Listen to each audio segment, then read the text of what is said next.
Kasiye eni memo ache medase se wo hwe Adom TV anopa no nsia kasiye nsem ahodo ya yato ye mbo ase aboabo no medini nyine so wo se bedwam so kasiye ne nsem no de obetie bi ene se Ashankafo ya ede ashan kasiye tu kwan chemu a afi bronya ne de asa Ghana fo dodo no a empese won ebetu kwan sanso na futu akwa mayresabe ahodo no ene mu adwumayefo se so bi ba no okra apomuden si atiba krata no a won hwe da wanye ne sika na wo mo nso so a wonum edua eye atea mekire kashiu wochirem aboa mpanimfo atwa to no asa ne to no enko se de wo se ekọ se de kwan so dwodwo hu nsam titie no Adom kasiye de nani ahwe ban ya traffic light wo bro bosumi nsia ena say we ni nsem wohodo bi nam de so bo se bedwam so kasiye anope wuhia me aya frame anno chewa pa ajwa se wa fe nsem ni nchemu no me de to so amaw Adom kasiye aba pra kopie mu ewo bia ya ba sasa kasiye gu aya no wode akwantifo etu kwan ni nim se ene free 23 de kono ho pehya ya na obre pa sanse dodo no a obi na board no se 24 of kurom ya no manfo akogu no se be ya obi e pehya no akono kurom akodi bronya na wabra Adom kasiye ko new plant station na Ashankafo ni BHS afi de asa manfo ni lorry first bronya no so na nkran ha no ni dia ye wo mu de o nya de se manfo tu kwan se de afi bia e ya wotu no ene Adom kasiye ya to ye ho egu montene so ebisa adehye ene adriverfo yo mo new plan station se wo hwe afi etwemu ene afi bronyan sen na nkofo esifa etu kwan na kwento ni kura ekọ wano ehyen po ho anaso se ebi eni ho enu ti kame ho ne ani mpanifo ya ekabie wo mu yo mo new plan station enko twetwe eye enkomo ese yedwuma no stations na doso ntinama ane pentime embusu a kane no bonso beba new plant station na nepa abegina queue for more than hours. If west come to west and there's a more afro cargo trucks come various destinations and I feel the BB side amba yenyina wo memo yenyina tidi ekoso and said in the Carinas passengers ni si fro eba na bi otimbe gina le mu 3 hours 4 hours 5 hours and then to say because of sikasem whiting it entimi amasa the first na esiba no ifiri nkoko ameko dwanso ai ho na yakura bi wa me wole dibi wo ho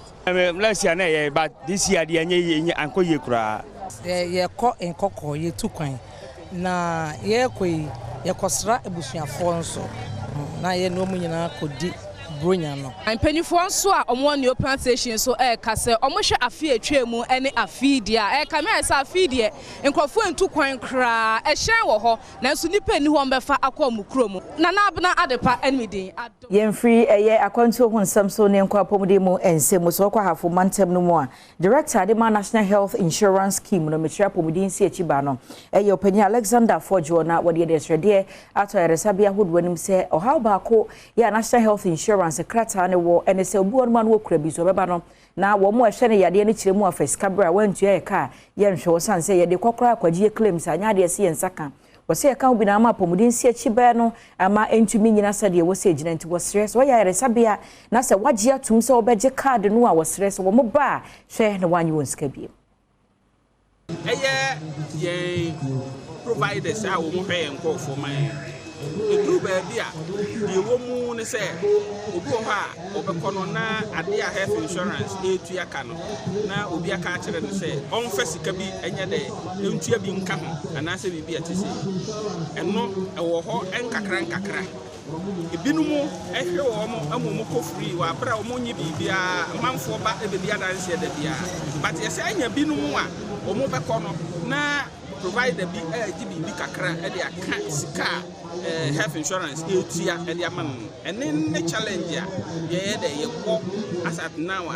mesre providers say omuntwe omunfi sa ade no wo kasa fa modem ba national health insurance scheme no abo e wa fimpinu ene aduonu mienu mu e wo mantem honom no ene wo kire mu se se nipa dodo na e na aba beka ho a wo hu ni se eye anomon papa wotu fa se mienu ene abosome enan ni na ohwa mpuntu na health insurance yenya se ekonanim because afia dikai no yetimi exceed ye target ye de ma yen no nya 110% afia to so mienu enya 106% ena afi we say enso so ye ko na eni da so a ewo ho eni se eni da so a ewo ho ne se afi we say enu se December nko na wie na ye exceed the target ye amaye you also asat November na distress no mienu ena enya 99%. Yenko kuya yemu ensemu ekuafo awodom edua atea ye karebefum se cashew no wochiremu a ebe na woche kakra ne na mpanifo hye se atea ne bo no akosro kilo no e wose ye 8 Ghana cedi 50 pesos nanso ekuafo echiremu a wate atea ne nyina wi hata ma wo no okoton no oba kodu no na kwabra ne se meto no ye 5 cedis abra bro no e wose ehuri ko 8 cedi 50 pesos tie nei wode ade hwede to Ghana banim ni aso ye hwe kuadwuma ho nsam so se wonfo nansi fom na wo mo eto atea ne bo na wagye atom no wonto ne sa na kuafo nso enye won breast on faso sabre na dollar ne na se fo ye se wo soro nti we decide akọ 70 cedis na no aban se ye nto no 8 cedis 50 pesos maya ba se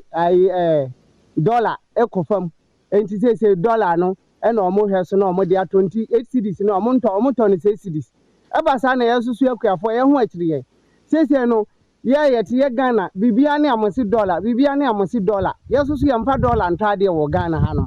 suwa hono enti disa aban bampa na obehwe maye na se de se ne atofo na omosi ye ne de ano edin pa ya frempom ado eye soafo abi de kira wo hwe ya yo ho nsam so ogina soafo no anemu edensem bi atudwa cashew other price tin offense minimum price what turn below that your offense what break law no dem mo mesoro ne de wo say adena your qualities oh we say no e bi aba beto no na quality na pakron machine okita o de test no quality no 8.5 na eso to ma o to mean ka say quality ni nyakura nti wo to ama na ba below 8.5 eno de no nti sa je chem na yere ma kuafo ne say ye pese ye bo mo ho bai o sa de when na mo to no so dollar no awode e from no mo so e bo gensi o mu nti e say balance Rather so message nti wunim sa Adom TV still no aye ni egusua edi traffic light ahodo no wachi na we ni ekopie mu e N1 no eye awoshi traffic light banyard ena ye ni ahyenkafo ene wo mo ati ho bi tutem komo no wache se traffic light na say ekobaye bosome enwotwe gisa posifo obegina ho ansa na wache se Oshan we mesini we nyina ho omanfo mu ntwam na se dredwume na posifo ni free wono mane se ahyen no ebo nkrofo na keka bomu ani nti wodi adehwede to aso ye hwe kwantempon ho nsam so anim se wasrada traffic light no o meyema won baby amigine eye banyard traffic light a ewa ha yedi kan ede beto omanfo anim se traffic light beye bosome ensia ene nechi ni a traffic light ya ewo machi enye ejuma yetwa homfoni ewia ema omanfo ehu sene na etie ewa ha ene ahyemkafo atwetwe nkomo ema omo de tudwa se enam traffic light a enye ejuma nti no enam so ema akonhia esi ewa ha wei eye anadwode ena muhui sisi ameno kasei abonnan apa ho aposifo a womo egina ha edirect ehwe se ahyen a etwemu yi womo ebetimi etwem ama akonhia bia ema no oposi ni ebeto no ha no wowie na djuma abrantie ya owo machi wono enye posini eti ebedu ani hu se eka ketua bi na nka kwanhia esi ewa ha wo posini bacha da edi enti na mo direct traffic bacha police for na mo pon na enti sa na no ebo na mo pon obi na obegina bi si enjram so accident bit ma cause enti ya na ebo mo sa man bot off me hu se na ahyen bi ba no gina omomo nyina na akwanhia yesia bacha yampa o gina cars ni bi obo a so nye police ni nti on pese obegina enti se omo nyina so eso be force se be ya omo gina aka fu so be sin na omo so akọ enti na force se omo gina se be ya aka fu so be ko accident bi anko esi because I ask ni gina no sometimes cat me e boni rough accident me Yera bosome yi mo ne da na etoso enkron ene beto dwase akronfo remfo bi ya wo kaka mo bomu abeye enum watumi akwakoto e de ahye eye Chinese ni bi so waka price enkran ye fichire he yae ene ne apolisifoɔ bɔ ɔmo mɔden ma wonsa etumi ɛso saa nipandum yi ɛpɛchi na emu ba ko ba ɔno wɔyɛ ɔpemfo ya ne dini Emmanuela Chinwetalu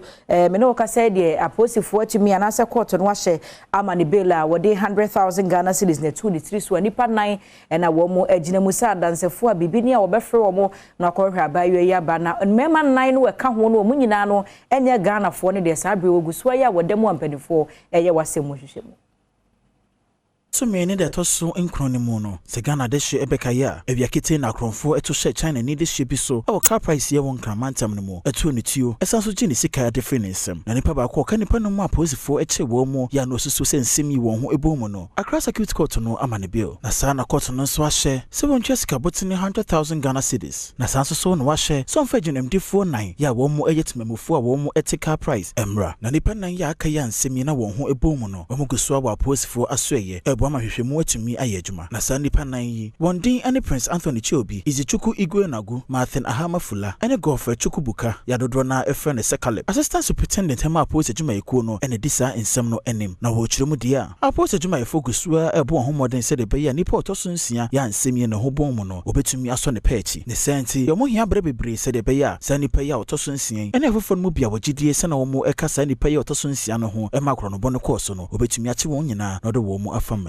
ne sanse wo mo hwe se de be ya mra betumi aye adwuma ne ntino omode nsemi ama ne Interpol ye wo Nigeria man no mu se de be ya nipa ya otoso nsia no ombetumi ache no na mra etumi aye adwuma eno nto mo hwe ne mu se wona wogusu ewo aposifo asoye no court betwen nanu bi ade akọ anim se de be ya wo betumi aye hwehwemu ye na nipa ya otoso nsia wo matumi ache ne pampen anya no nko asanso so na wo mo hwe se chelpa efi wona wo ho bon nsem yi mu no court no engine tum na bra court ekọ asetena no edwada na asawe eni opanyi ba akọ a koka nsem ne bi edema wona aposifo ache wo mo egu afiase no no mo hwe ne mo sanka court no ebetumi ama mo bio na so enya de se court no egitu mo de sente no court tu nsem no ede ahye opepon bosome ne de to so nkro ne mo wa fimpino ne aduonu miensa no emu de sente nipa no mi aposifo susu sensem yi wo Akwanfo so ekoto ede share obi ana oye mobile money e wakaso Big Man Town na sase bisi ye no be na watwi muani na sansem no nti awutu of Anko District Court no akọ asetena na eno na his honor oheneba entry boss yakọ wona etena adwam wo se etemuani na wo chese enipa mienu osusu se wonom ene kwato share mobile money vendor yi so ya wonom ekwaji ni sika no wonko no wonkotwere aye aban kukumo Michael Otu ono yokada rider na se wotu okada ibi ana afi Asaba Mohammed wono so eka ho binti o se sa nkrofo emienu na wo mu ka wontiri pam ho a okokwa yire onipa koro yi asa bredi e court no wahye se wonkotwere aban kukumo Obeka yi Adom kase bo amane se akonfuranfo eto mobile money vendor bia ne din ene Kelvin Kpakutuo agi ne sika free ne nsem e wakasoa Big Man Town asabra kro no bo no ekoso no CCTV camera bia ne wo ho no eboai emwotumi hu saa akonfuranfo yi na nada Adom kase bo amane se saa akonfuranfo mu ba kwa na ne din ene Gideon Okan mahwere ne nkwa ewo police hospital na nei abra wonom ede asem no ekọ asem dibia no na temgyinani a wogina mu amasa nipa wode sobo abowo mu lawyer Kanja Kese ede to court no animu se ebe yi anka woma wonom bi license se wonom enye boni bia na so judge a wotena adwamu oheneba entwibu asiako entie lawyer ni nasem a wodi tudwa na wo hye se novu wonom kwasha police fo kukum na pepe ombosome de to so dumienu afimpenu ene edunum yensemu no won sign fa wonom emegina asem dibia ho bio Yemfri hono mo na afi yenko eye sechere krobo eno wasa Eastmanse ni mo wato ye mantab no emu manfo a wonom ewo sechere krobo de adeswade ato adwumekwa ya pa no wo maimu so prince wonso honsam so Ghana Water Company Limited no animu se washrada ensu papa woni binti wontere won kwaba mu na wonya bi enombo ho Yehu se government here second phase ewo da boase whatever is nature won amoy another phase ewo da boase tie be so say government on prena issue mbra kubonya because issue some de na issue nya bi wo yesie yen use shower ibi yen a flashing toilet na de ebi bebe ni person wo ye bi because of issue nti etumi nye ye be hia pa senka ba bebe mama yen issue yen ne kuro na tre issue na wo mu no e kakra bi access for kra no mo abaye bi e de boa obi tumi na until long distance ansa no etumi akwa akonya issue no mo so o mo ano issue so ye nipa nkwa eno nti me challenge ba kon so e issue asem Tinka mimpo mi susu se nka water well for omo extension na omo ye no. Nka omo nti omo ani mere se krobo. Omo ntwi nsuo ni bi mbra. Enu achi ohene ye wo se kyerɛ krobo. Na nakwa obedu otosumienu. Eso ni Adom kase edin sa woso. Ni nsem yode tudwa eni. Nsuo sem. Ekuro ya na ya nkase abɔ modene.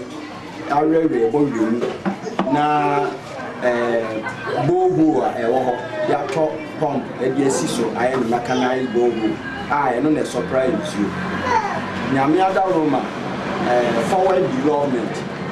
Ghana access for and omo private enterprise. Omo abes omo nso di nsuo bi aba amanko for enye bi o mfie. Be no ne board. Eno ti e besra by second phase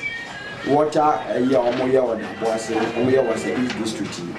Such a problem that boase emotia anche so I am say 8 kilometers or say 8 miles. Ndi no ko mo fa yen kan. No mo ma yen suo ni bi. Se de be ye suo bo no e be Setre krobo for ensemi so na meja na bedwam so kasiam de so mo no pay no medine nyina esie wuhia me aya frame anoche waba ajwa se wa ne bedwam nya grokra hwefufuo na atmu se afena kwa pra ba beto ye afeni nyina na ne de twato a de bedwam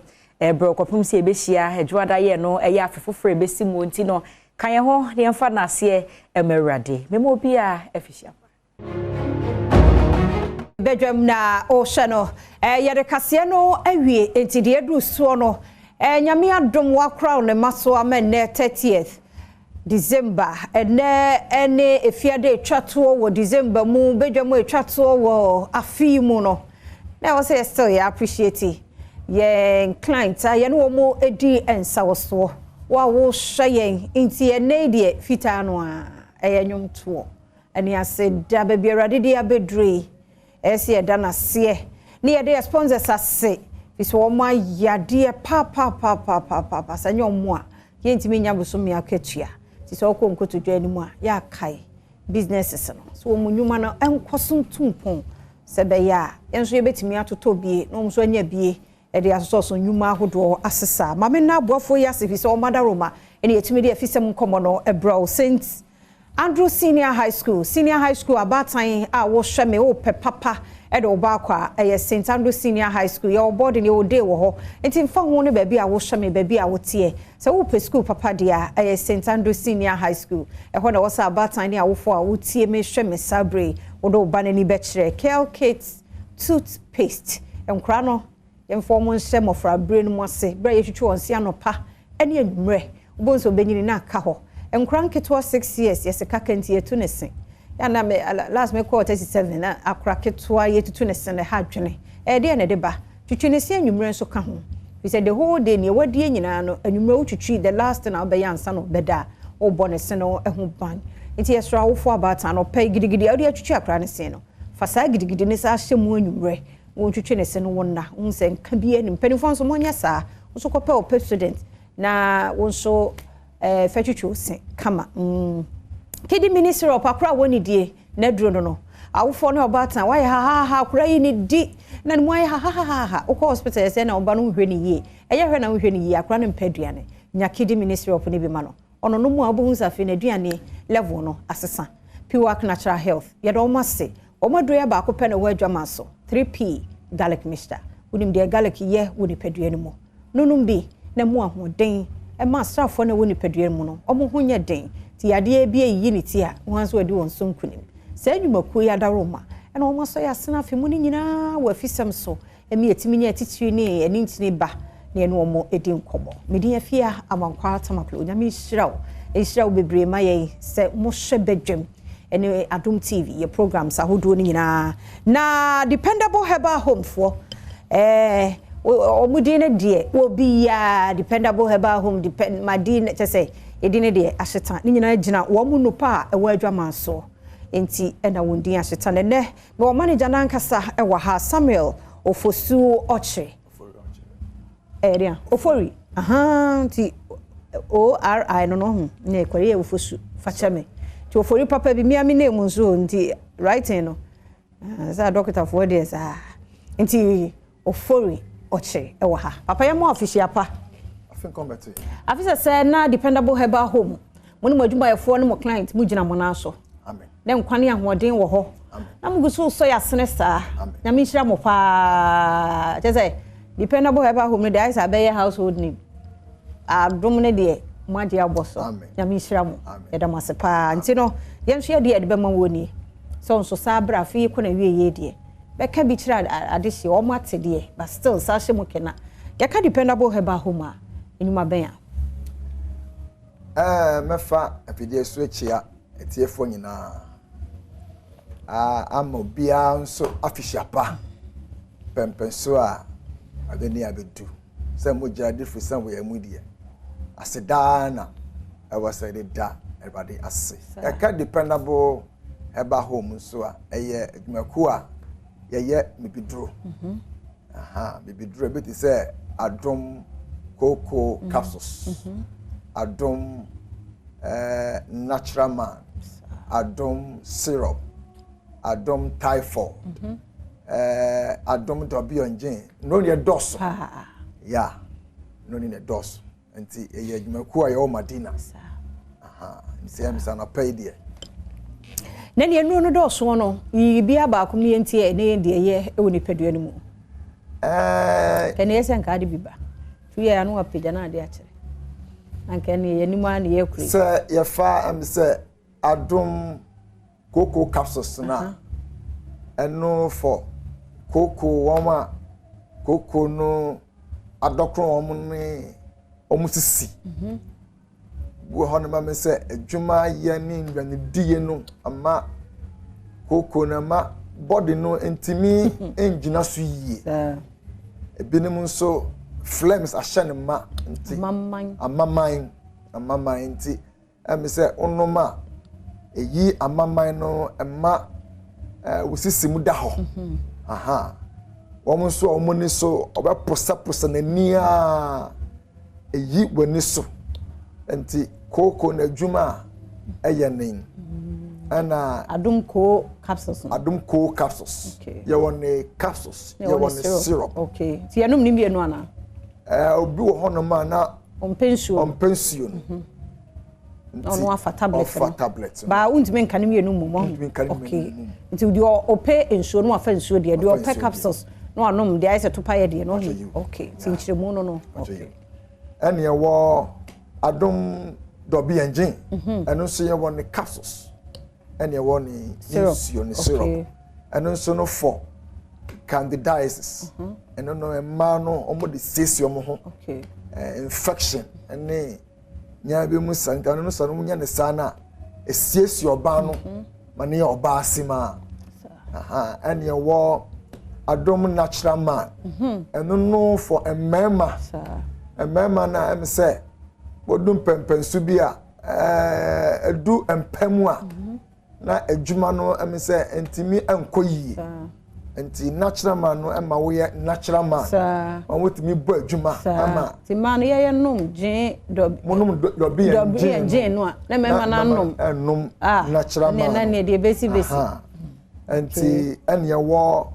adom malakio eno no for malaria am say dan tonton eni di afusania eni tie malaria no unum adom malakio na etu ase ma ho to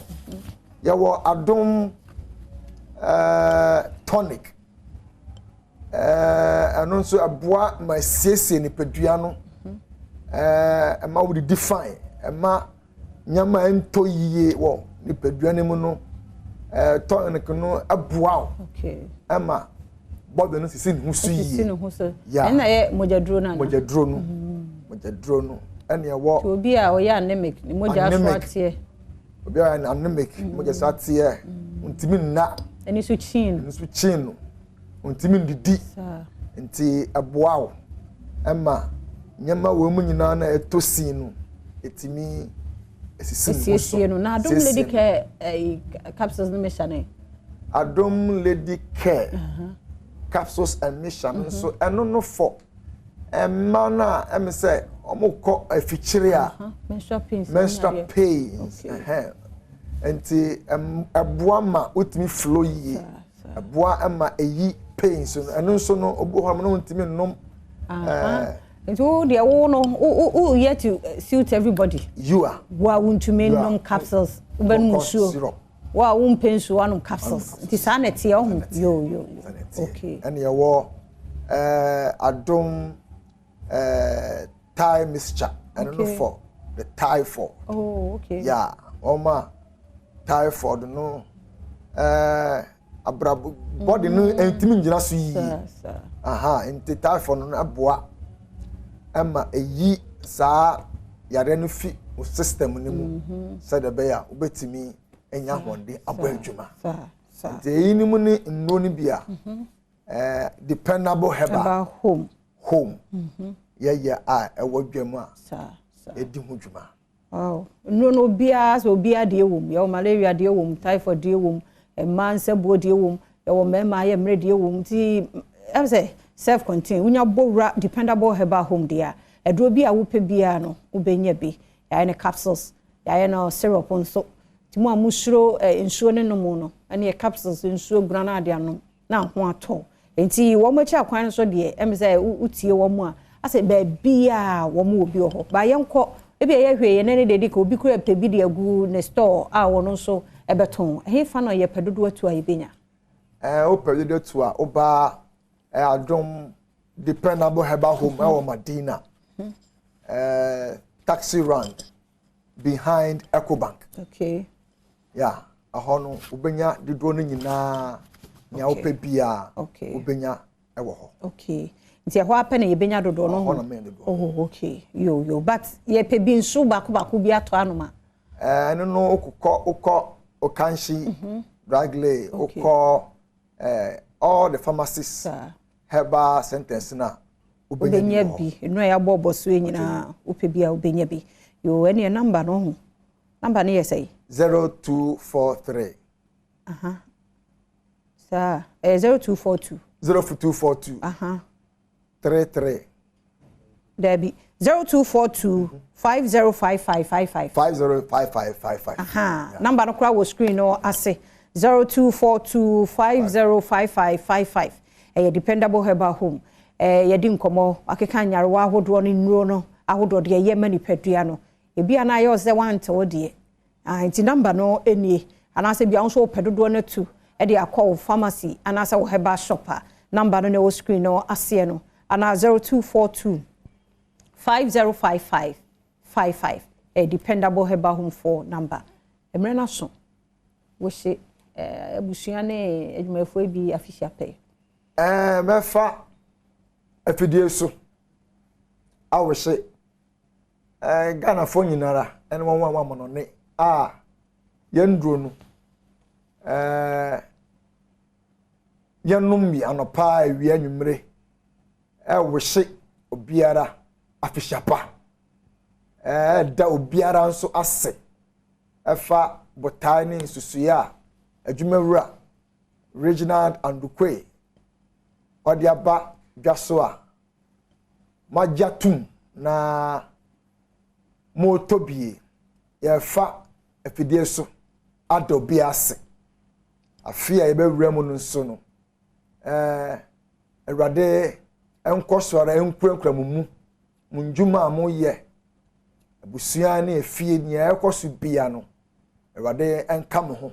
afisi se be se hia bio na yasan adamase se moni yen ayebusua na yakabom na edi djuma abom aseda ene ebedam yensu ya dase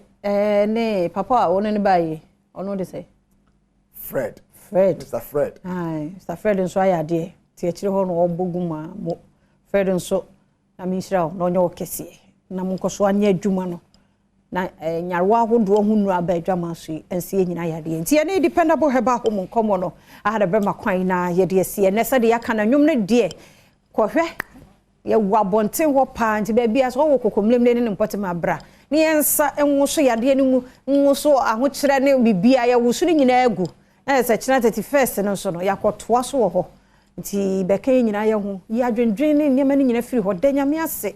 wa ye bi enu ya wo kai wo do firi a ogwa firi mu was always superhuman being. I don't be keke. Mweninye ne di dan mo husie na ode yesin obi abubo ne doso na ye na ho de ho saa toto ho ni bigu ye ni na wo hwe ko he obi da bonten denden so wa da feel wo da self contain mu dwene yu suni ade esa na mo manyame abre ti tubigu ne kan ye ho wa untime manso ye dem live on Facebook/Adom TV also do de beba ye be say bie phone lines no na mo so ma wish ma dofo no mo afihia pa enti me kwa ba ye nwie kura fe kura ne ya hyase twen bi oba bedui eye nyame adom odi ye sine obi odi ye sine obi ye nwie bi ye papa bi ye maami bi a wo yare dada ma no ntime sorry ti se wa sorry a ye awurade adom me ene me sorry ye asa mo yem basa bi ni adam se oboa na wo so ni nyina to obu fa yare bi an twa fe no sa dabi asa ma brebi sa azu so boa mi jamena so mesenya piwa ki de na se ye na wie biso no so afi oni ya jedwuma piwa ke for natural health I mean sham eti Dr. Prince Nelson Mototi e wa ha say ye mo afisia pe afinko beto nebe kwa wie ya say na mente won kami hu ande do ga kwata na ase ase wa kote bi tie de nyame ase se wo ba last minute nyame show ene yenso ye brenya de de mo no akasa wa tuasa na de ze de chew se mo se enso ya de wa ya de o papa tu bo se ma me ya da oh yeah be bon se me be papa se de aba we ti me adwu on kind se or reward back nti yade a we appreciate so much sa nya bete tan so wa unze no board yes is yade amakwade a so benfo ayade ya mi shiramo pa na 3p no so na me ka ho asem sisi bo adwuma nti me enhwe ye kan se nene first time obi so be Adom TV o tie ayo piwak nti entie de piwak for ye yo anope ma mencha Ghana fo nyina mo jo so nti o ma mo hwe wo Adom TV so ye ma obi biara afisha pan so afio afi barka epenam yakata igene DNS piwak anope se wo hwe yen anana se ne di da edi kan wo hwe yen na yen ne nam yeso a Ghana bibidura yamfa nkeja na yanwa ene uko na uko bo best garlic mixture for phone na uko Google na bo best garlic mixture 3p na eba e Ghana ha esanse ye no pay said de tie ene said ya manfo research edroi ni said de aboam pempem ene amanonefo a o magye 3p atomo no in fact eye ene kan ye papa esanse edroi na dwuma ye enti se ebia na wo hweye na bia na wo hwe YouTube and na se fonya wo hwe Facebook na wo pe one of the best garlic mixture organic drugs ye kan gonna be bidura yamfa nkeja na ya no edura ewo eto yi mu nyina no nsu ewo mu nyina no enye nsu bia ye kosa ye na ye de fra bibi na ye no aye we nsu we nyina fi plant mu na eden eba enti ye kan bibi aye natural pa ebetimi abo ne padua de na ye piwa fo ne de badwa man so a ye de boama apomdem pa etimi awie peye de bia ya de me kan nyina no se onipa wotimi sore na wapomdem nsem awie peye ma wa eye ama wone ngene da Onyankopon ase esanse ye wiase a ye woyi onipa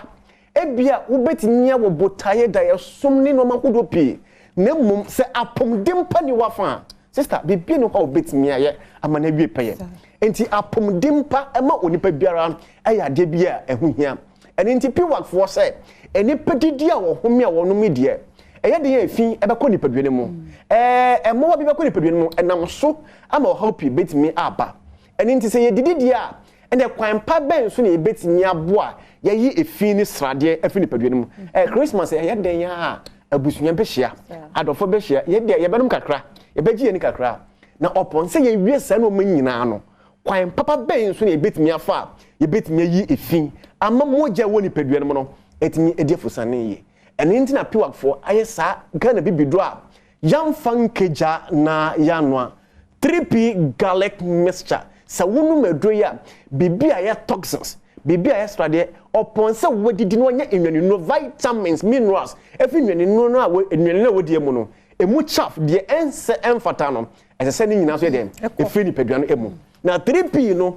was Saudi no, you begin to say efficacy wise no, a bet me aboa, ama wapum de munsam et me a repair. And in tis a hypertension with a brochure, and white nephew financial sales, Bessie Samway, no say, stone now, BP, Egusu, how, and no ben I won't know me a sister, bra papa,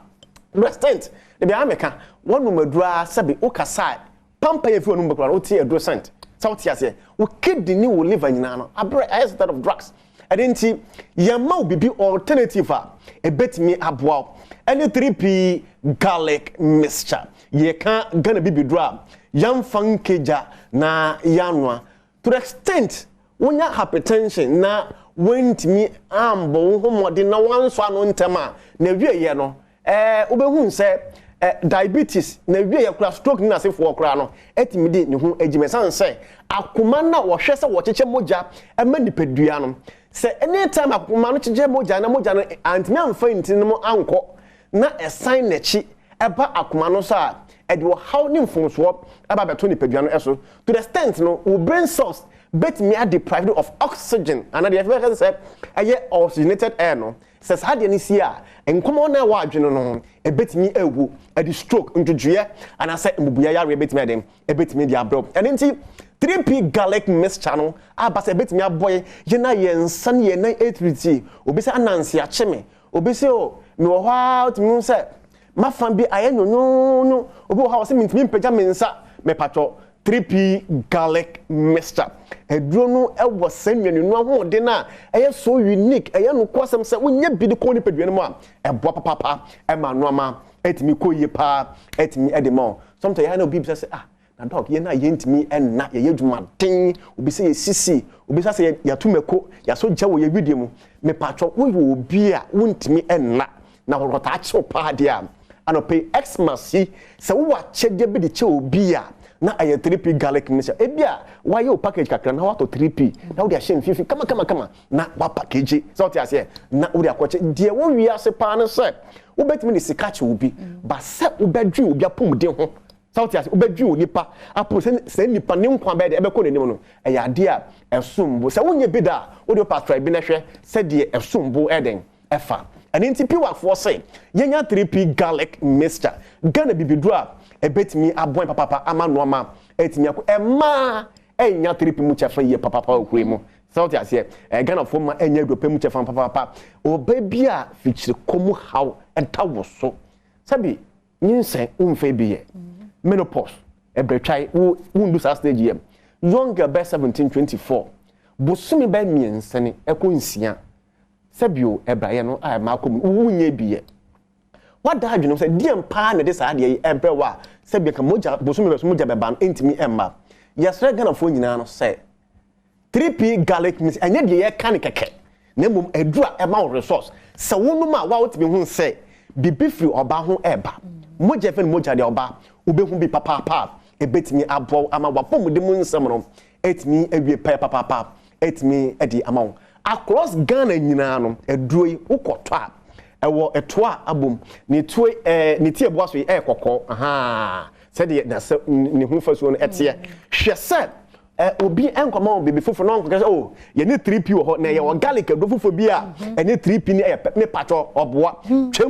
twem krokra ana se wotodu na fa wonsa fofa box no say e bibia garlic mixture no wo so no ye mboso no kama ana se 3P no fa wonsa fofa so aha ye mboso kama se de obi emfa bibi bon ye dem enhye wonsa mesre ena no pay Ghana fo nyina ebra ye wo sa afufu dey mu na ye sisi ye ho akosia afufufuro no de ye ka se obi bela nyina no se apom dimpa e ya de asombo na ye ka apom dimpa de a ye ntimi ensan 3P ho e ma no enye yenya 3P garlic mixture na obi a ne furu ayekutu ne furu ayekese srade nti anase mframa agina ne gastrointestinal no mu 3P across Ghana no ukọ Tamalia of Akwadwo Herba opposite Tamale taxi rank obenya 3P garlic mixture ebe na wo wa ko mumunya we enterprise opposite wa cathedral obenya 3P garlic mixture o kuma sia ko aye Kolinak Kriske Dani Herba obenya 3P garlic mixture ebiana wo takwako was ebibidro fie na my joy Herba obenya enopa yi bi papa netimi abo woko mankesim dia ko Jeff Herba obenya enopa bi wo ho a ko Albert Sam obenya 3p garlic mixture ebia na wotie yen wo nkran ha de ko angel herba upe dupo pato a angel herba Kingswalk Kofi Sam ni nyina no obenya enopai ebi na etimi abo papa ebia na wahwehwe 3p na ebia we wholesale up 3p garlic mixture anopai fa numbers no TV so 0248 92 88 24 0248 92 88 24 ebia na wo or how bi wo apomde mu na ebia wo hia adwunhwe kakra piwa ko frɛ ya ye betimi abo papa amasa Xmas festival enoma etimi akoye papa etimi edi amawo amama ko Vodafone bin so da 0201 000021 0201 000021 no A4 e won finfin ho na the 21 asoso abra wa bo 0201 no aha tipi work number no ene wa chire no nti I have na me kokra no de make sure Ghana phone nyina say ye ma obi biara afi shapa afi o afi efe baraka ye kwa 2023 mu ye yambo ye ho moden na ye ma ya pomudem nsem ehu ehia bi biara nipa wo ye bia no ma wa pomudem nsem ehu ehia esanse se wo pomudem pa ebe na wo ni sika but esanse wo good health ntin sika ebetimi aye wo dem nti we she wifi ni abusuan afi shapa o hwa me aha nyankasa me dofo ba ko pe Margaret Mututi me ma Merry Christmas woni mo fani nyina piwa kadwuma ye fo nyina eni ye wholesalers distributors nyina ye ma obi biara happy new year relationship or a year what be the relationship manager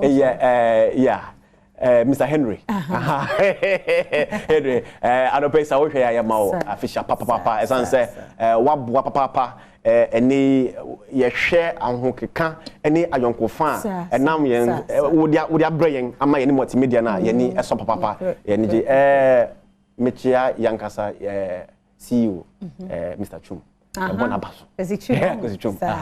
Ebona Baso say wodi medium no atoko say ene ye promote Ghana bibeduro internationally ama obibia etimi ayi edwuma ye fu a wo multimedia nyina ye ma obibiara official pa ensie da se na me hwamo enti piwak natural health wo so ede no ye wish obi official po ye wish mu nyina official pa afisa say ne nyina ye wo kwa wa hoden etiase ebibie koso kama dia maye na dia ya sedanwom ene ani gie nku a ntie ya na ye de interviews na be hwem omuso ya japade achade ya de mo no ntie anwom na de be su Francis Jiramu sa dia wa wani tua obeya ma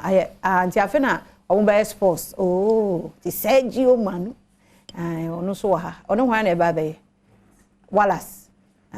ti ono abo professor Kwesi Wallace nso Jiramu den edi agudie mu nsam no bro ewi a ne aka no ne doso ye kwaba efi apatana se kakra badem esansen komo kakra tiansa ba ade ato ani ye sports no hwese ne mesi course no dia na se eye nkoma eba no hyeda nya dika wiase afa na nyina mepemene yebedi hu komo kakra me de prof EK Wallace agudie catch ba ko pe ana ne die ma hyeda transfer ana mehwe anim se kwa bia so mekoto nsem no so na afi ye de abre o makomako me ni Andy Kem ono so efficacious benefit wadwene yo ha na me adomene bebese nkomo no kakra onso betini wadwen channel tiansa ba so hwe Facebook a obetimi e de atato mepam no esanse mampanyi kra hia to enti mekoto ho na makokenkan de afito ho na obia so etinsenya ne chefa e wo dwumedi so shano so me say one expert I've always told you that betting is better than sakawa bet the intestima which is so twade befu ana din befu twade kuma bi odin kuma sa no manum eni ntimi srabu so de japade bi says ka ko na ja champagne nya hwe obetimi de keto akogye kese otebria na ode kukruma e beto na afi wetimi de akogye kese na boa maniama etian ku isa asase so na ho ka bi ni su nya hwe a koton fa keto akogye kese one expert but kai said bia no you always have to bet with money that you can afford to lose sikayira enyo ya no ende di twa bet nya sadia bet diwa waso betia hye wani betia ko bomode da se won sabetia kan 1xbet we nyina china so bet ya 1xbet ana eboa emaniama etia to yi Jeffas mixture makachi no da se Jeffas edoi tita hweba ko a infections and etete wa etu ase e prapra wahra no mre bo ho ema otimi di nchine che bomode da se won sabetia ka Jeffas mixture bi ko herbal shops and pharmaceutical shops in ma so pe Jeffas na ohwe odi pu akra de nguase na sentem de ba bro nyanya sem ketu akra gesi bi romo puto na odi pu a ho a wesen nema esi ekwa a chese echiasem na jima yanka dem bomodin ada so sabiti aka Jifas Herbal Mixture no ene mixture ba ko ebeboa emo pomodon sem agina pintin ewuradim afi Sedimo Gel and Roll-On, your ultimate pain relieving gel. Modern ada so sabiti aka before pampa so ebepem wona se ye campaign ya odi a etu ase yi free ho na ebo amanya kwamesa bo adwuma ewo niama bia wo ye bia mu ko ashaman me market enye na anafitema so omakofa besu mo se champana se wutu akoton ana se wotode aye ho no obetunya fresh Sedimo Gel and Roll-On from paying for 0208219129 na oni Sedimo Gel and Roll-On yen hwetwe nkomo yen hwemwa ema on sentimental sa product bi we mu any sponsors no emu tuturu to ne twitwirutwa wo mo tachira bo amena no penso ye dia wo kensi wo sempa saka etimejao chendo soma me bi nsem din de prof ike wala sagudi krache ene me yi nsem no mu ntetene makomako e de amounti mebon nko kakra sana mepem no ya san to aso de nkomotwetwe ne etia san pem so but chendo so se Spanish La Liga eno results between SMP mu nti oye Spanish La Liga fan dia na se ne ba new Atletico Madrid wo mni Elche ko 2-0 Fense PP mu no ana ede won komo kakra nso etfense ja onyame adoma andi kemo ha di wi a bebobo so kakra nso na fe nso etfenya feel ni yepa e wo dwumedi a yedi mu but nra arwosema yensa kan ne chese 82 years old Brazil Pele wakanchinagu arwosem kese pa etime to wi ase afana ina na yebo ahoma yese ne reporters bi kwa atwenko but ohwe se na arwosem no etime achechirom se nchechirewa no modeda dedawa na nyanika tinya de omutimi ne yekasaye Igusu hwese ekokwarem kakra yamnya doma ebeko Brazil hyeso na fe nimpemfa hudu bi nso etiansa twenkomo yede ho empopro wakakra etfese ja otimsampa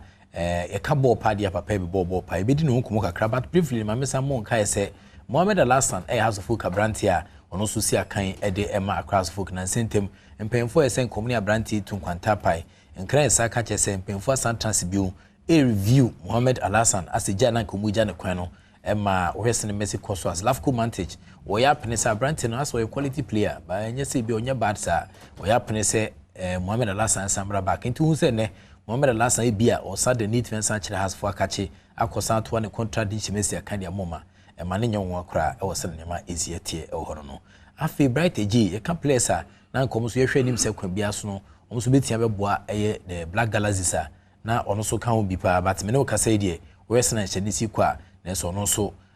wantian kupiem ban kranche se ne se ya ka contract bi de fit Tanzania sa Tanzania contract ne bendia na se wutumi sampo ni obi abe bye na wantian sa kwato so esina kan hono no so teams ni bi airplane ho Ghana ha se omunya na Premier League ma nka omebom se Duna Stars bi jana na so njano mre ne krabia ane bitin akire andike bibia bokode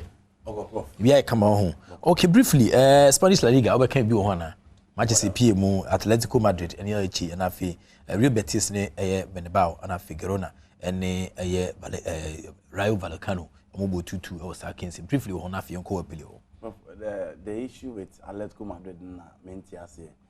Diego Simeone, on one man a lot. I'll bet me add up to the team in terms of finances. All the quality will bet me as both from Geno Black to the last player in Griezmann, João Felix, Angel Correa, and the rest. But Atletico Madrid team still are among performer. Until at a point, almost supporters need be Gina Bonti in one of their games. So almost stadium or Ometueska, but Omonko, because almost demonstrate against their coach. They are good, the El Colo Simeone. Or struggling in the Spanish La Liga, and even in the days, Real Madrid and Barcelona struggle, still almost be taking over. After 2013, and still I want me review. And the level of inconsistencies in the setup for me, there also coach no yes word money, quality, and he's a good coach as well. A lot of people believe we say he is a defensive coach managing attacking players. It's not results in time,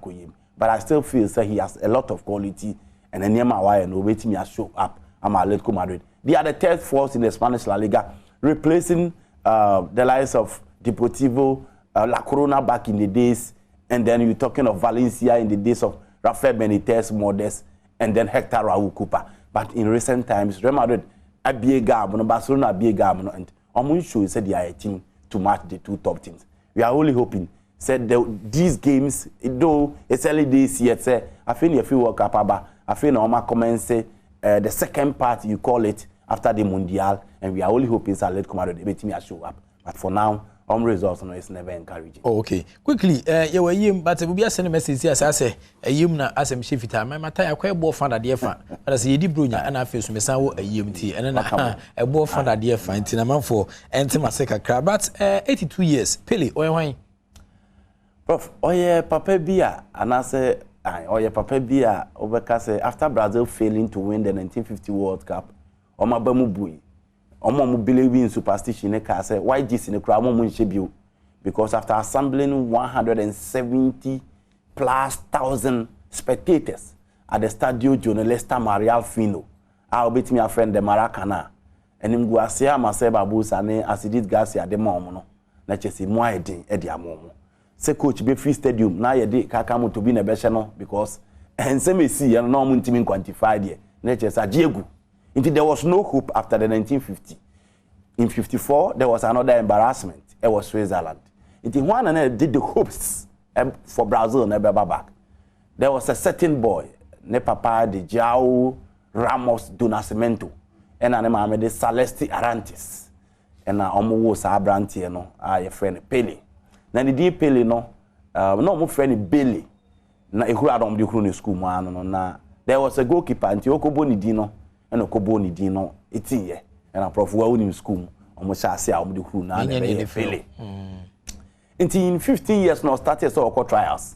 It's coach Binia Freno, coach Lula, no coach Santos. The core trials no far branch. It was Stadio Villa Bemero. Into almost the call the Santos team. Now do this. It is not easy for a young star at the age of 16. So being a chance in a top flight. When you are the first call up to the Brazilian national team at the age of 16 years. You can't a country well dense, well populated. If you are talking about China, probably United States of America, and then you talk about Brazil. Into an array of quality footballers, or more be and then when you had the chance, it was Santos. The first season in the Brazilian league, he was the top scorer. Now in 1958, Omoye call up for the 1958 World Cup was Sweden. Napoli Ejinem. They went to the World Cup and Prof, in the final of the World Cup, achieved 2 goals by winning by 5 goals to 2 against Sweden. Into Oni Abranti Fene Vava and an Ejineni Muhodima Brazil alongside Mario Zagallo and then Manuel Francisco dos Santos Garrincha. Omo Mshe Ghana versus Portugal in the 2014 World Cup. No? Garrincha didn't at the 2 stadium. So, Otimi winning Brazil World Cup for the first time in 1958, it was Sweden. Any South American nation until date. There's no South American nation that will be winning World Cup. No, Europe, Brazil. In 1962, and almost Uncle P. Manda America Morera, Chile.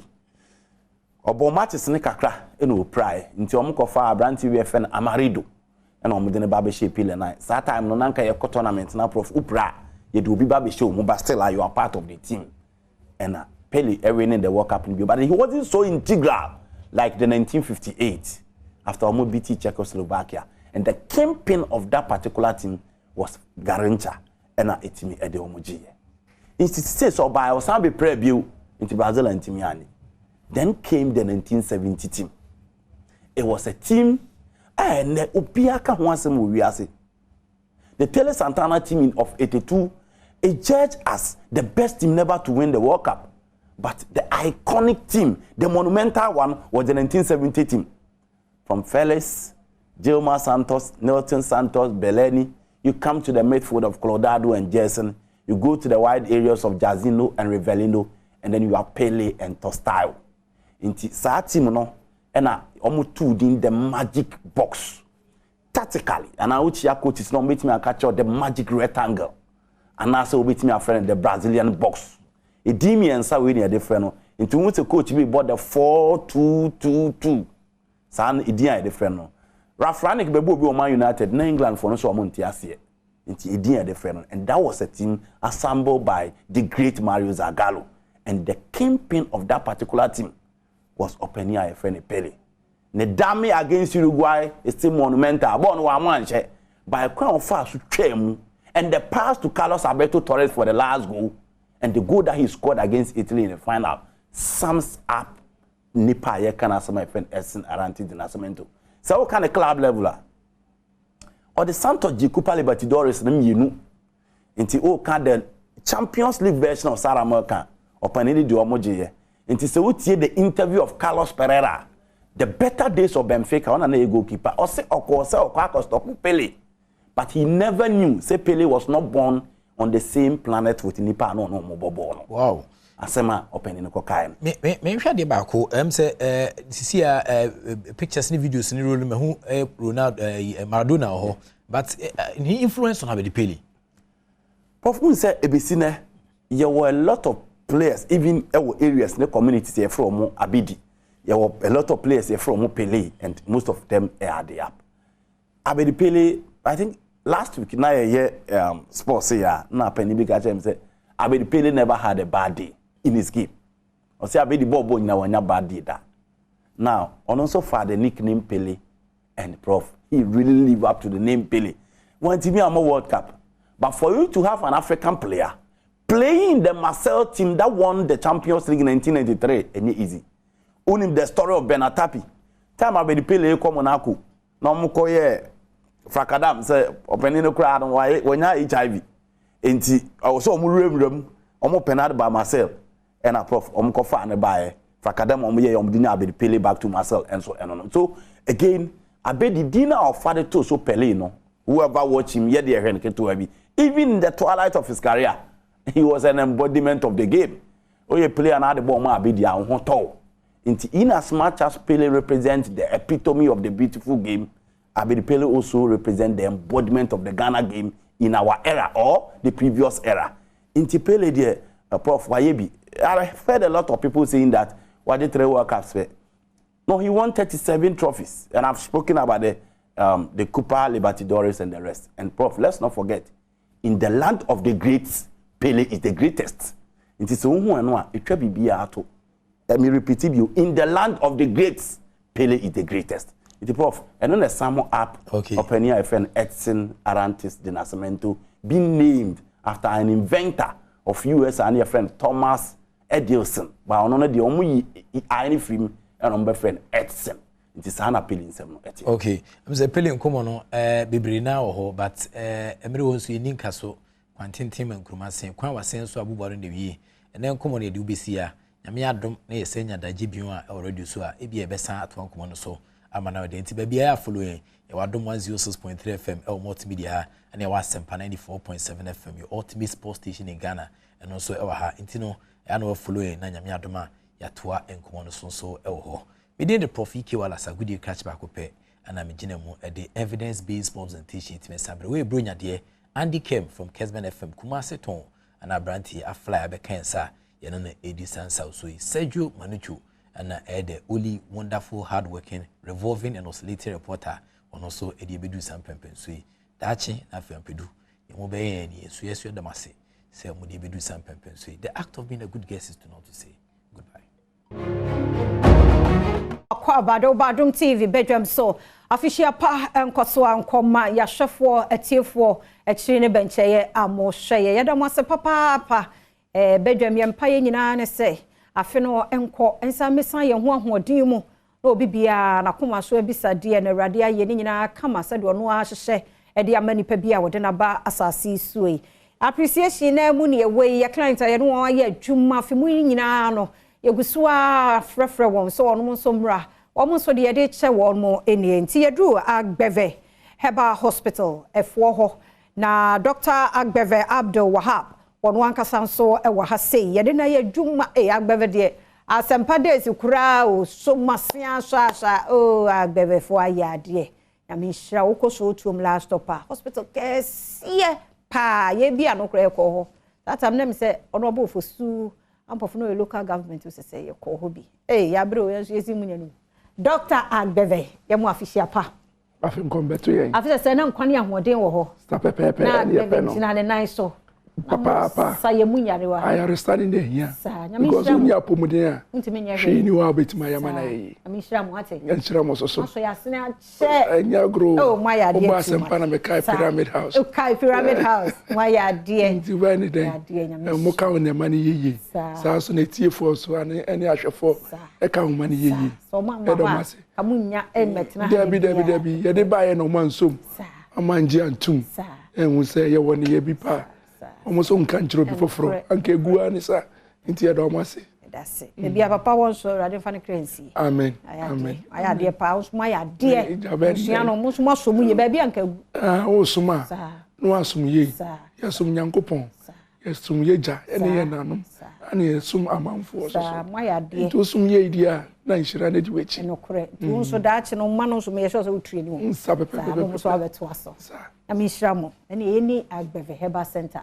ana hospital ye ni hu nkomo kakra me da se said you woni no agbeve herbal center ana so hospital there ada na afa mi no the edin kan health department na ye je amanfo hwe ayaresa ehwe se de ba de na how ana de tosu mienu ye ndura ye de bedwa so ehwe obi biara wenti menya sa akwanya no amba ayaresa bia ho no obeti menya na ayaresa and into social health department na ana so hwe ayaresa bia wa ye 3 branches this year kesepan no so chum last stop de tosu mienu e wokumase kwamo so free wokumase fia oba ejuso a obesi wo kwamo take kwan no so obesi wo kwamo junction no so pe opposite pe obi hu say agbeve herbal hospital wo sabe pe na ye wo police training depot so me junction oda yo abansuru bi ase de biara ye edwuma na so obi ti agbeve a dia pese banitrim and say ye dey use ebibidro and I say endro and I say ye use edua and that is ayarsa gas edua no bi wo use na ba oba agbeve use na ba oba agbeve ye use edua ni hini oba agbeve ye use ni ndubra oba agbeve ye use na haban say nyama we ni akeka bom e de ma ayarsa nti ndro ni bia ya ye de say ayare bi wani akeka nyama nan bi ana mienu e de abobo ni e de ma ayarsa and then the mu akotin nti e de ye herbal medicine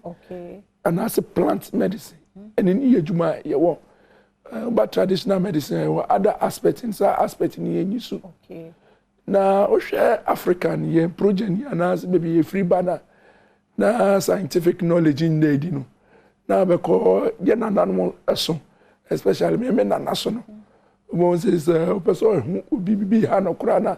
o complain na no so wa me ko hwe nyama mu na me ntimi fa un complain na so enne no say nyama no scientifically na dedi nti de toso mienu a me pese ahwefo e be ti agbeve e ba centers ne so ba ye be ma sa akwanya no ana ase ye be direct na wait me use ye diagnostic department no de din kan ye laboratory ye nya botre ade umoja ana so wejanai ana so ojunso ana so nipedua na kwa ye de akọ eye efidie nim ye ahwe yare a ehaw sabepepe ana ye wie so a ye wo ye sonography department eno so ye de scan ana so sound hwe onipedua nim hwe eye uveins mu hwe wa wudie mu hwe ohrawa osabo mu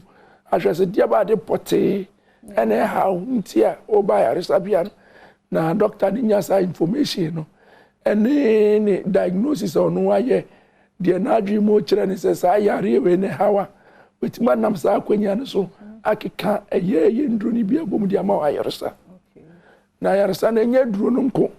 ana sa ayarsa na nya sa diagnosis no nko ayarsa ne bi wo ha eye futu ibenya abotre se eduane afam so a mi ankasa me wo enya wan botre a kire odi o so ye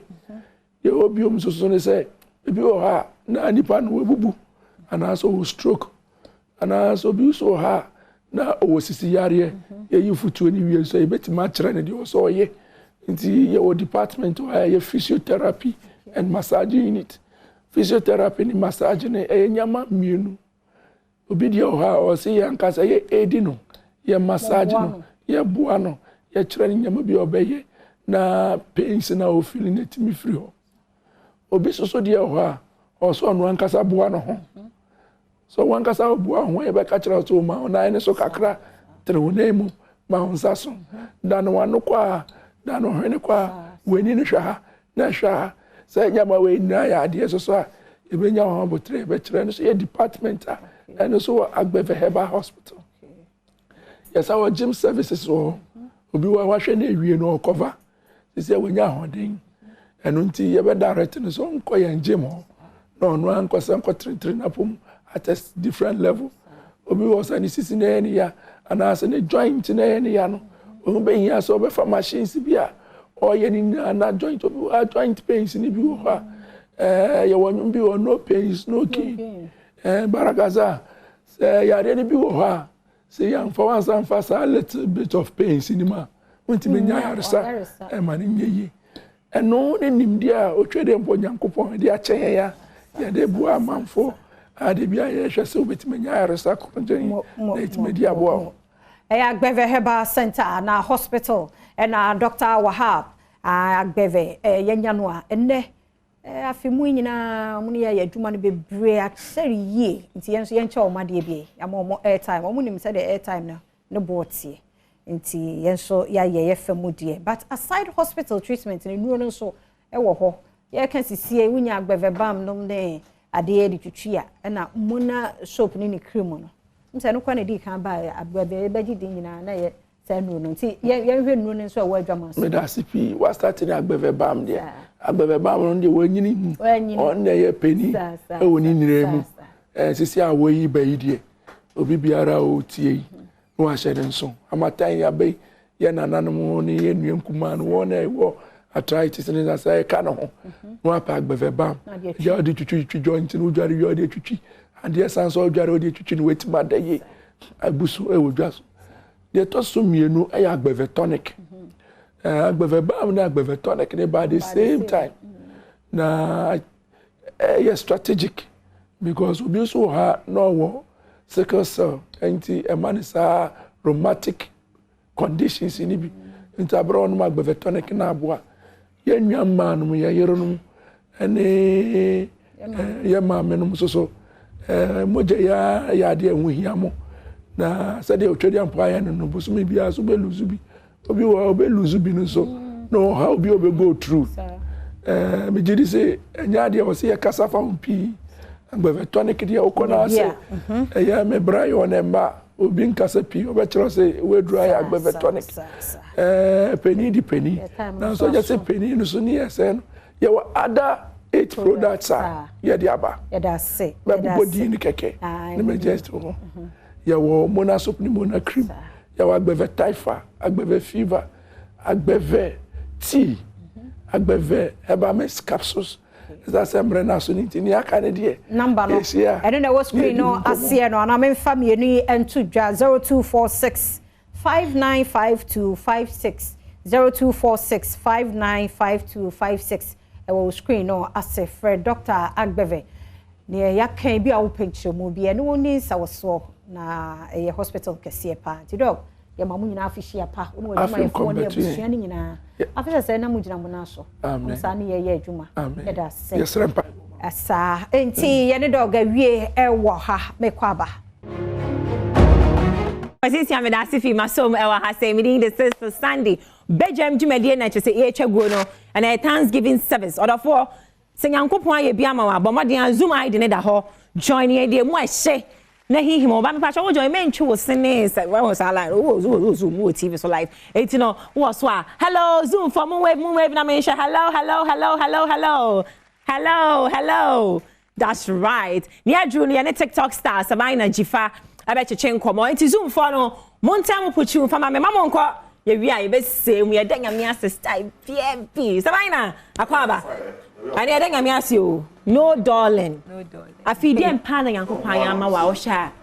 ojo wa ka say nyame aje bia ma Sabina hana wo ye interview mo to no ane yeah movie industry no I think the way I started here this year I like totally different. Oh, okay. Like extremely different. So my rating are from 2 to like 7. It's Nyankopon shoot too high. We shoot to me high. Oh, straight up. Yeah. Little Judith Akwaba. Yeah, Enna. Yeah. So Akwaba. Okay. Ti ene no mo. I reach to change comedy. But answer na no. What say who oni a what studio? Me boy bia obisa say ho because and on share ni na o dey TikTok ni ade pa show. Every videos no remember real quick ni ene o mo change comedy. your videos Susana what's next year sha how do you feel? Like I get extremely excited with her. Okay. Because I didn't know that she could do all this. Okay. It's I told her you should to be. I look at the videos over and over again, and I'm happy. And you know, excuse my language, Mujimi was up on the society. What shall we now? Krabenkutani adena. Do you sometimes go back or show a video now? Oh yeah, yes, really. But Little Judith, net is saying. Okay. Idea we what started that baby. Who you see a account amount Little Judith. What started that baby? Where David. Oh, what started that? What did the account time be? Onakasa fair not on him adequate. I just be like way no coffee. So she didn't know what I was doing. Okay. So recently, na me one who say maybe account TikTok. It is the so close kwa for whom. Obi to me who know I came. Hey, I call TikTok. Who be bisa? Ish. Into almost for say na I was saying. So who be that? Say na I was saying.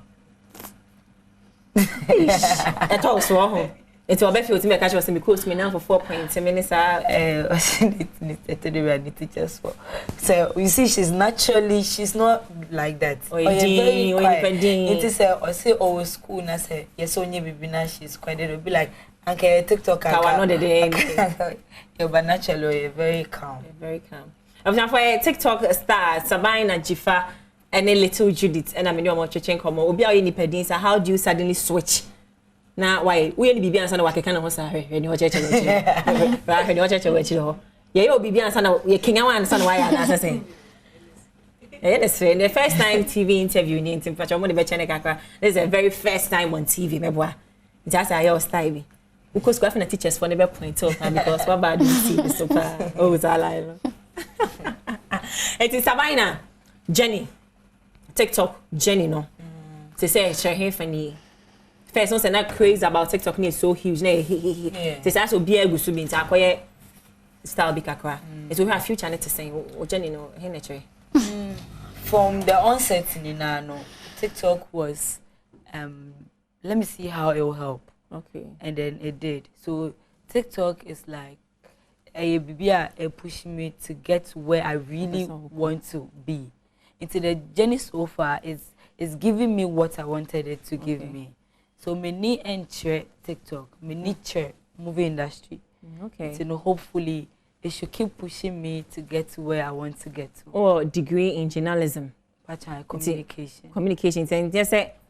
only BBI now up on a swab degree or communication studies. It will BBA. Okay. So we can say or more only BBA no up na up on so or BBA power you may be a pan. It's no. We are getting to know Sabina real quick. And go first Benny Ayampa. Your last one. Or say what like pa. Say boy say feeling now be answer oba. My oba me dey cover up so you mean yaketwa. It me say what like. And go for feel say oba. It me say go for be brief we say me. Say what like kakra. Me can say me like I don't know. It's ye beche mo ni nua ketwa. Mo 3 when I first born. Second one near Yolanda and you are all girls. The second one she doesn't like camera. Sometimes I want to involve her too, but on per camera. So okay. When I mean him there. Nah, Judith. Wasra. Judith, can be biche school focus school way. Sec Academy we hefa. When maybe I school busia e we labadi. E we hefa. Ni school no we hefa. Latabia Koshi, I bet which class saying? And how old are you? I'm 8 years old. 8 years old. In Timbasa we share her say favorite teacher old school no Bonidin na chia Madam Cecilia. My friend Madam Rejoice. Okay. Want to meet chia Madam Rejoice so bane say what chia open. Eti ya Madam ase. My final words to omo feel you fans no more support Sabina Jifa. Tell them something, your final words to the people. Yes, thank you so much because I wouldn't get more comments, more likes, more shares, and I'm a do baby, you do it, Madam Wasi. Thank you so much and keep supporting me. Now we have greater things ahead of us for you guys. You bring your mafisha come out, make sure you for my men Bomudina chair mafisha. Adom afishapa, my sisters and my fans, my friends, everybody. Yo, Yebema Martina Afisha Power South Interest to Kumasi Martina Soma South Interest to praise before in a Bethel congregation for Afisha Apa. Near Drew Swano, MC Becca Saka Cry na Fino. You come back to or summoning me no one, men baby, I short now home and I walk with young producer Mike Nima, Eocha, me the sister sign your sponsors, but I say, Ima Macram. Badwam Adom TV so dear Bruno yesim konwa na afei yedi enkomo tew yenim se adru bronya medru bronya mu se ya na apomuden ho nsem no buwan man waka ye ma bom a afei bronya na chiri no na nusu chi no na aja na yefri ya de nti what are the do's and don'ts even though your festive season mu wadidie won sanom ne sa nyame ne ho futuo ne ye ba begina opanyine kwame ahen atna se the munim no ofri Grace Gift Herbal Clinic Adom achede oho no free ebaye obanyina hen mache na mpombo ko de ndaro ma me ho ye pa na ede nyankopon ase bronya dru bronya ba nso once in a year ti aba say na ne enuane no ye keka bom ensa no ye num de num bi da nyina ebetumi ado bo otimi no moja na mbo kororo enso so obenom because obi inviting the party e free aboradi die aboronom bronya dru say na wose ye didie mu ye yema yahwefo nyina afishiapa Dr. Grace Boadu se oda wibiase wono mo a afimu nyina omunye emugidi na ode wadofo ano ho mfa won eba se yehwe won erade nam yeso de oje baaye omo wibi afishiapa bronya brei enema wo se de shi tim enema ba ko mienu miensa bi afibia bronya ba mene de wo tie ana de wo hwe anka bebota nyina ba se metimi atena se na afibia na metimi edi bronya ibia sumdwem na usually nema ye habits a emwa de oboso aboradi die ene aboronom wonom a eba beton semuntin time bronya bri ne doso aka edaba akopɛ na afie twam na mpanin sise uhwiri na wunsi ya yenkan yese ezanzo onim de betu ogu eno nkyerɛ sɛ baabi aduru no awia ne sa dakoro bia ne mu nsɛm ne emetimisi ye de ahweye ni ahobanbɔ nsɛm na ema ahwefo ne nyina ne sɛ aduane a ye ba bedi ne bronya bre nyina no yento ye boase na ye nhwɛ ne yie me kasa titiriw agina mojanam ahodo a ye ba bere onim sɛ the time amanfo ku ayemwa amanfo ku won kokɔ ne wonwan ne ade adegye wani na me kasa saa ne ema nyina no ekoni paduanum dodo bia de hawba mojanam dodo na no echimi ema amanfo enya cardiovascular disease be kan say won menya akoma ho yare ne ade amanfo dodo na so etimi develop type 2 diabetes out of it that is omo a consuming excessively no etimi nya sade binom so etimi nya wie frɛ no colorectal cancer ye type colon cancer no ebinom timi na niam ema so wonya sade obitimi ewe nam abon se sebe okɔ agyanan bia ogyanan ne moja ennamu na afi ne stool no anase de efiri ne mu ba ne feces no aye discolored like color na sesa kakra we ye enema bebo nkai se bia na o ya sai o colon ni nyina emoja na mo ayewe ti bronya bremi amanfo ntu won hofo afi nso enuansa na nwansa hodo aye num gu ni paduanum ni nyina no e the house ronkoba this year one of the keys na ye alarming pa kidney failures na wo hwemu a ye mabuna sabio won fi ni nkwani mu bebre safo no e recorded the highest case of kidney failure we nyina ye nema ye habits bi na kofa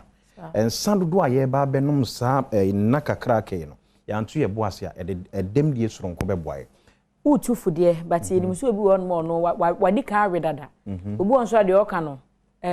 wanya na nso obere omo ba wie no omo wie na da omo so a ehe na omo famra Grace Gift Dr. Grace HCC no de te se de da ye no on say ya na ye nkomo de be so omu tie futu sem no we don't value ayarefo ba ho bebre senko mu chie star preventive measures in mutu ho anamo ke hu hia kwase nke besi hospitals enka Dr. Grace Bodu 7 prayers anka wada anka na so mu adwono na emum se obi tie na kwan bi so no ade aba be ye koda na aba be da ne so a omra esan so ba ye den hamakro ya na sayare ye de no nye abefo ne me bebre de yusu abibire ma haban ya tete eduye no eno an ye yusu locations no wo fa ye wo eye baby mienu ewo Ghana krodem ha enkran ha ya wachi mota new petroleum ye ne family life school no ne din hwe animu Kumasi nso ye wo Oshim Barakese Kwana school junction eho ene ye wo baby mienu pay eno mo hwe on be hu ye numbers ne ye there ye numbers no ofa we doctor ankaza number me de no tudwa ofra ma doctor Fishiapa no nso de obi a won fa nche wo phone so 0543 32 0030 0543 320030. Number we are mofra. When Dr. Griswold bidding come. Okay, Ebusia Badwam ena wo wasi opanyini Kwame ahen ofi Grace Gate Herbal Clinic ene no twetwe nkomo numbers no ene good screen na se no po bi na de wontimi ntwera po bi no wontwera ma wo so wontwera number no ye de begu onom kakra ama na afi kumase wo hwim ena hanso so ache mota na behu Grace Gate Ebusia ye dan ye ho aba nko ba bia ye ba nkomo ne de aka achia no che wa ba me de beto aso me ba sisia Badwam so de Adom TV so ye guswa ya yedi apomode ho enkomo na enematna CD sabre na me Alhaji Vision Herbal Clinic mpanimfo na ebetwetwe nkomo uti Vision ne kwa obi nkyerɛ sɛnde esitie nanso enye ani no nko a nema hodo bebre ka ho bia nti na mpanimfo yi age adwa ya me no mo etwetwe nkomo na ɔhwɛ me table yi nso so atimu sɛ no de yayam de yabɔ de yahoma de yeduabena ni nyina wo ha de na eye Alhaji ankasa atena se sanso ena opanyini ba ko di ntintima ya resabia ho nso atena se na omo ebetwetwe enkomo mpanimfo mamwache mamwakwa aba ye na mame Alhaji mensha se mfiri wo ho afisia panso afin committee afisi se na de da yakoma so Nyankopon ayamaye nyame ne hene na bronya de na Alhaji Vision fo mu di jaye bronya de ye de ayaresa ho nkomo ne beja mo esa se bronya Alhaji mini bronya nso de moyama me doso bi frame fi UK Alhaji bronya de ne esa se nyuma na ye no ye bua manfo nye Ghana hanko wi sefa na ba bia Japan nyina manfo de bronya de fi obi Alhaji Vision ne wajiji abom majiji abom wi anu waje bi wa ha na ye so de amanfo online na me hu se masa niama lai powder enuabena de ya chechire de ya bo ye de ne de ya yo we dey no kre medical introduce me ho kakransa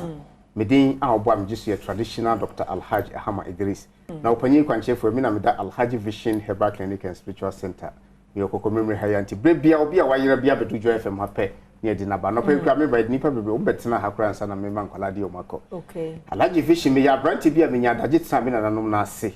ahobrase ne anidie mu mu kyerɛ me abibidro so abibidro me ka kyerɛ sɛ ɛyɛ amammerɛ na amane enti wontimi mfiti prɛko pɛ ɛmɛbɔ nwura dan mu ɛmɛyɛ deɛ wopɛnyɛ de mpie ko obɛgya aba amane saa na haban enubra enusi na twedi ampo Nyankopɔn abɔ no efiri wutrase ebesi wo nase ye wo haw bia ɛwɔ nipadua no ye wo ho haban bia ɛyɛ adwuma but sɛ waanyɛ amammerɛ ne amane a wofa saa haban na ɛnyɛ adwuma enti Alhaji Vision mi ankasa na mebɔ wurawuram na mafa haban enubra enusi na maka bom enti we say obi a wɔ eye problem obi ho ade wo kyerɛ wo hu obi so ho aben na wo hu obi anu sie ni hwirisi yesi etaba so rokoma na aba so obi ani no oprosasa na ye kɔ obi so ho asabi obeda be sɔre no na nyachi ayeden apagya obi so ho asabi okasa na enka ayeden ɛwɔ nanum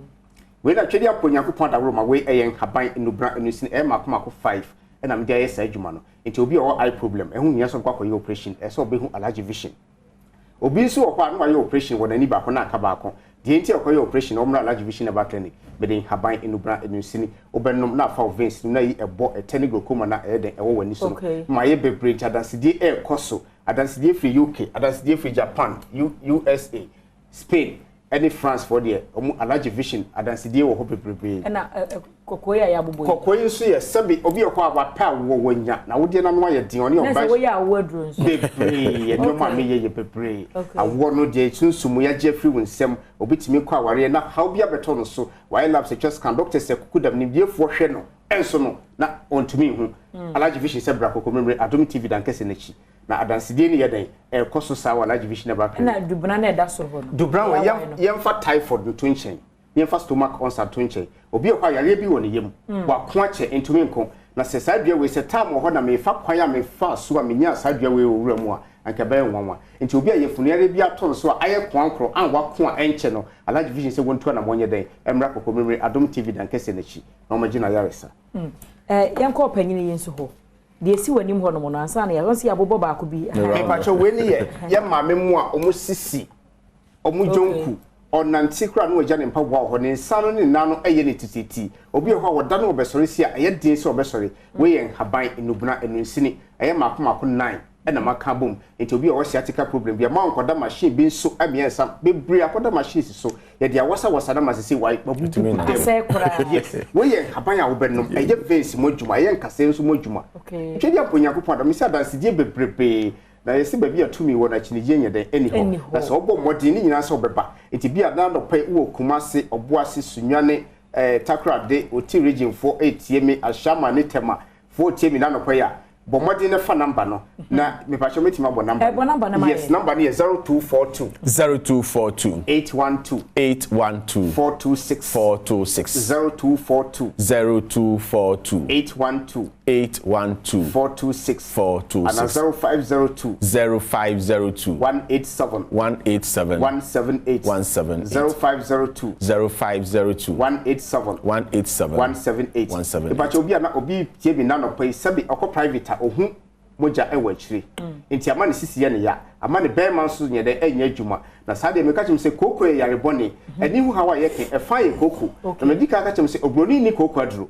ya bibiduro ena bibiduro so e amamre ena amane enti e fa hi na obenya abibiduro a yaye amamre ne amane aguso e ya la division heba clinic ena be guso se fa hi ne won so e koko memre aduro ti da kesenichi Nese ofa kakra be si joy FM.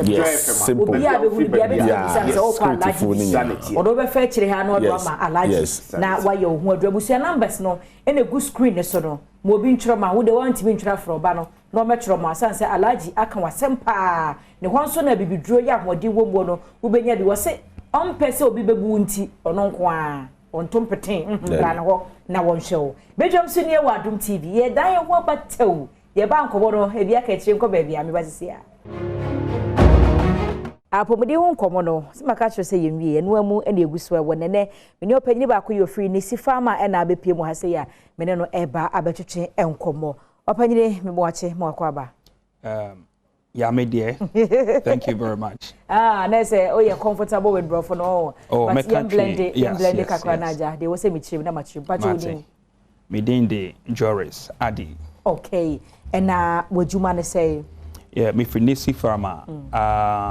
I'm in charge of marketing and regulatory affairs for Nisi Pharma. Nisi Pharma then amoye.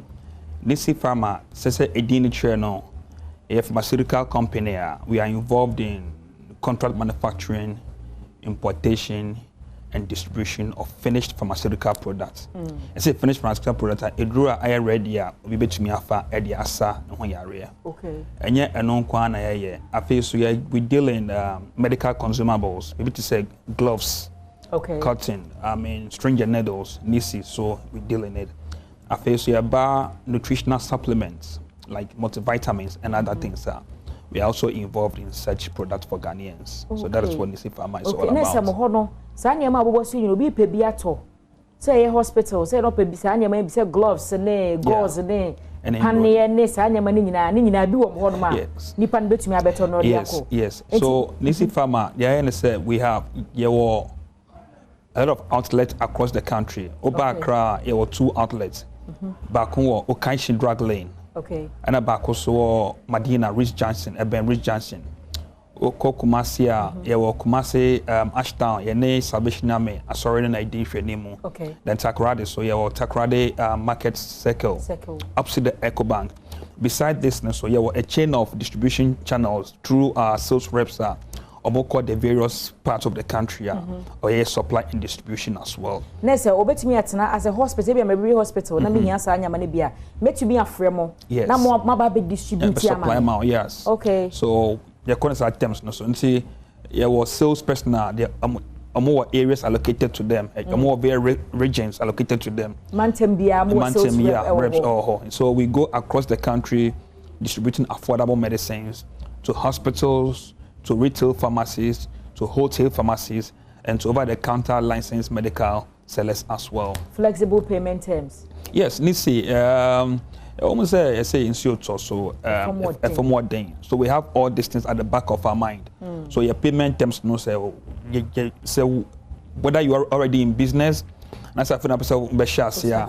Oba and betina say I discuss very good payment terms. Na yenina no ya boaboya because ejuma na ye no it is hand go omoni ho a ye no san say so ye no ho a money so that is how we yeah she bia no be fe na wo be pharmacy bia na say wo be hospital wa lock kwan mu number be na obefra mo betumi age ne so Nisi Pharmacy number 020